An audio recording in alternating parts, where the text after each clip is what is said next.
मैं हुकूमत वक्त से ये मुतालबा करता हूँ कि वो जो इन्होंने 55 रुपये पेट्रोल के अंदर इजाफ़ा किया है वो फौरी तौर पर वापस लें, क्योंकि ये लोग भूख और फलास के अंदर पहले ही इतने मरे हुए हैं कि अगर 2 रुपये भी अगर पेट्रोल के ऊपर बढ़ जाते हैं तो इनके लिए मुश्किल हो जाता है।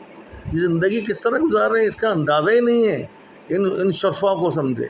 और अगर इस पर 55 रुपये जो आपने बढ़ाया है, ये जो 3-3 4-4 गाड़ियाँ रखते हैं इन पर तो असर नहीं पड़ेगा, लेकिन जो मोटरसाइकिल जो करोड़ के अंदर आज पर मोटरसाइकिल चल रही है वो एक पेट्रोल का 1 लीटर भी दिलाते हैं तो उन्हें एहसास होता है कि 2 रुपये बढ़ गया और ये पैसे 2 रुपये कहाँ से आएंगे।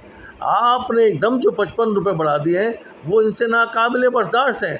इनको तो फिर यही करना पड़ेगा, आधी रोटी पहले ही खा रहे थे और आधी में से आधी जो है वो उसमें से बेचनी पड़ेगी, उसके पेट्रोल आएंगे।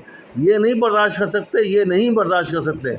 मैं आपसे मुतालबा करता हूँ फौरी तौर पर आप जो है 55 रुपये वापस करें। और दूसरा ये है कि जो मेंबर है असम्बली हैं, कौमी असम्बली हैं, सेनेट के मेंबर हैं, सूबाई असम्बली के मेंबर हैं और जो मिनिस्टर हैं, ये सब अपने जो पेट्रोल की मद में ये पैसे लेते हैं गवर्नमेंट से फ्री में जो लेते हैं, ये फौरी तौर पर अपने इन पैसों को उस फंड में जमा कराएं, वो उस बैंक के अंदर, और जो भी एक फ़ंड कायम हो और जिसके अंदर पैसे मिला के जो 55 रुपये जो आवाम से आप निकाल रहे हैं वो उनके अंदर उसके पैसे शामिल करें।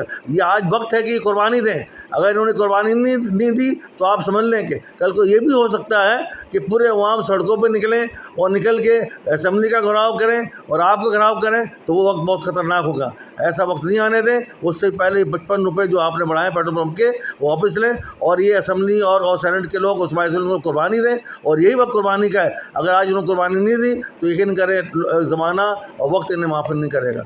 अस्सलाम वालेकुम।